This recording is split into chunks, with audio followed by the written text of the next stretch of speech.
Imagínense a qué extremo se llegó. Entonces, ya estábamos atendiendo eso, se está construyendo un acueducto para que en la laguna se consuma agua sin arsénico, agua sana, en Torreón, en Gómez Palacio, en Lerdo, en toda la región de la laguna, de Coahuila y Durango. Pero bueno, volvemos a lo mismo. Y así hablábamos hace poco de cómo en el gobierno también de Fox se dieron concesiones a una empresa minera para la explotación de oro en la ciudad de San Luis Potosí, en el cerro de San Pedro, que era el símbolo, aparece en el escudo de San Luis Potosí. Pues acabaron el cerro y acabaron con el poblado. Y además con muchas presiones, con represión, se suicidó también de manera sospechosa el presidente municipal. Quedó su hijo, fue presionado por Fox para que otorgara los permisos. Habían panistas, socios de la empresa minera. Todas esas cosas pues, que se dieron durante el periodo neoliberal. Ahí no había poder judicial,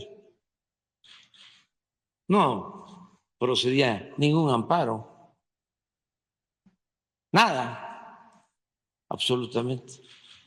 También para refrescar la memoria, ¿no?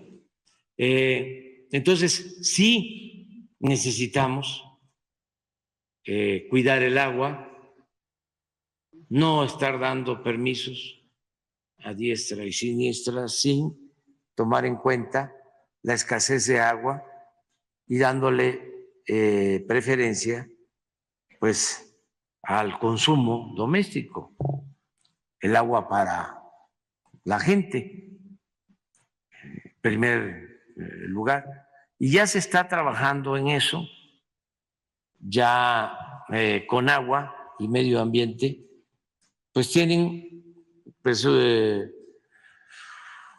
una clasificación. A ver si no tenemos por ahí un plan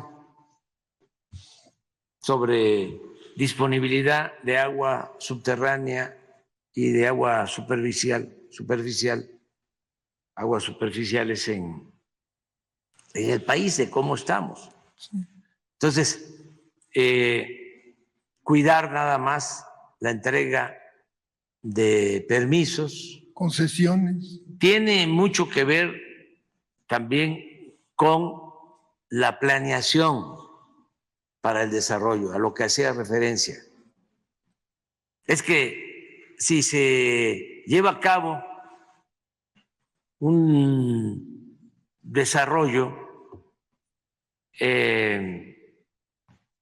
sin ninguna planeación, pues van a crecer ciertos sitios, ciertos lugares.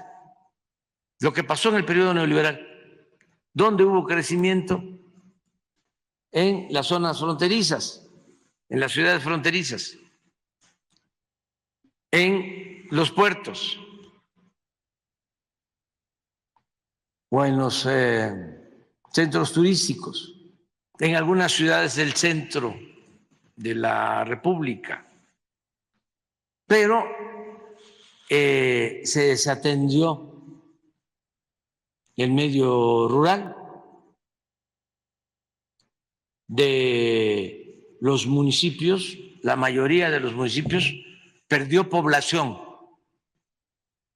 en el periodo neoliberal.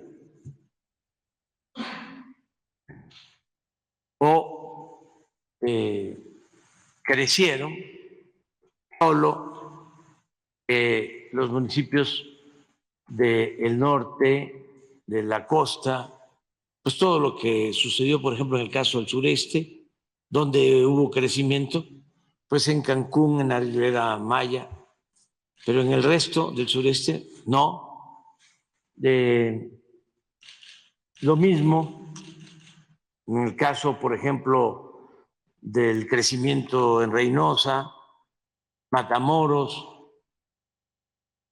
inclusive Nuevo Laredo, en Juárez, pero ¿en donde no hubo crecimiento? En Veracruz. Se fueron en el periodo neoliberal a trabajar, a buscarse la vida en la frontera, y del otro lado de la frontera, más de 1 millón de veracruzanos, porque se abandonó por completo la actividad productiva, el campo, durante el periodo neoliberal. Entonces, fueron como islas nada más en donde se concentró el crecimiento. Ahora lo que estamos buscando es que el crecimiento sea horizontal, sea parejo. Eso no se dio durante el periodo neoliberal. Entonces, esto es lo que significa la disponibilidad de agua. Lo rojo es donde no hay.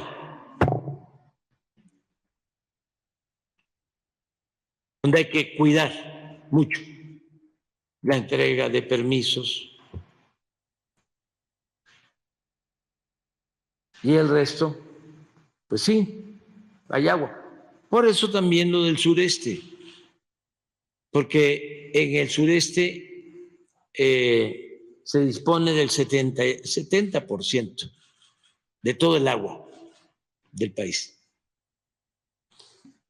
Cuando hablo de planeación es decir, ya que no siga sucediendo lo que pasaba, que la gente por necesidad tenía que abandonar sus pueblos para venir a la Ciudad de México, al Estado de México.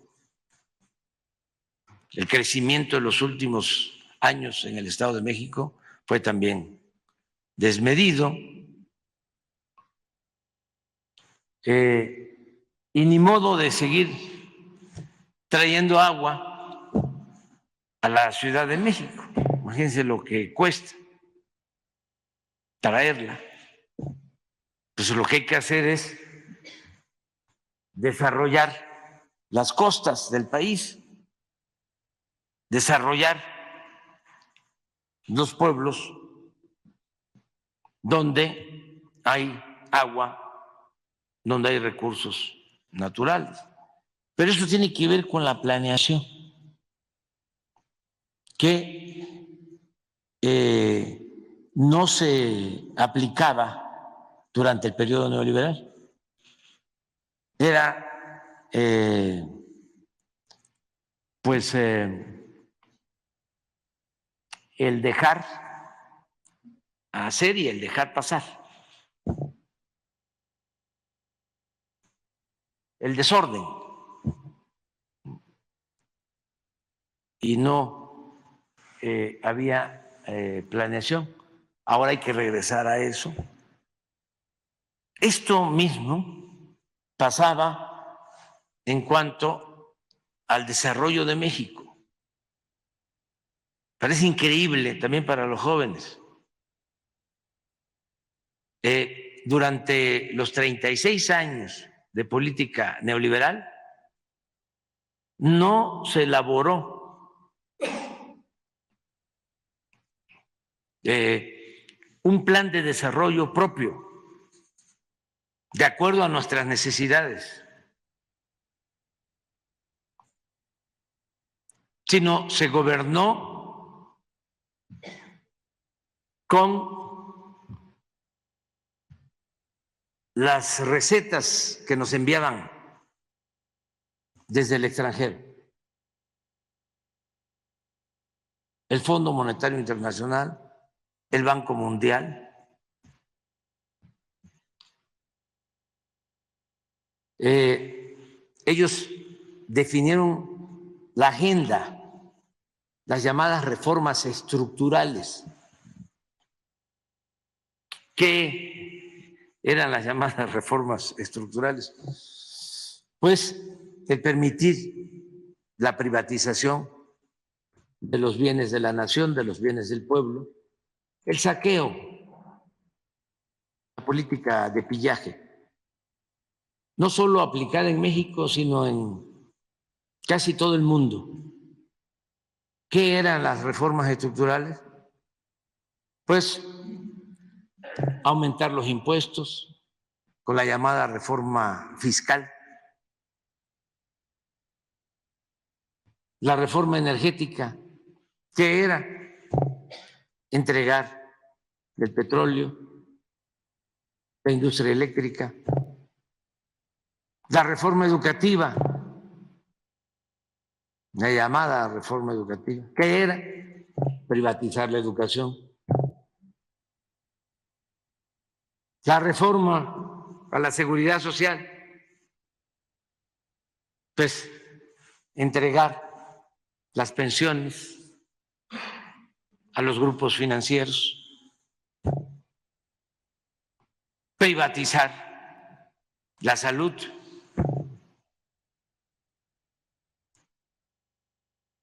Y eso era lo que aplicaban.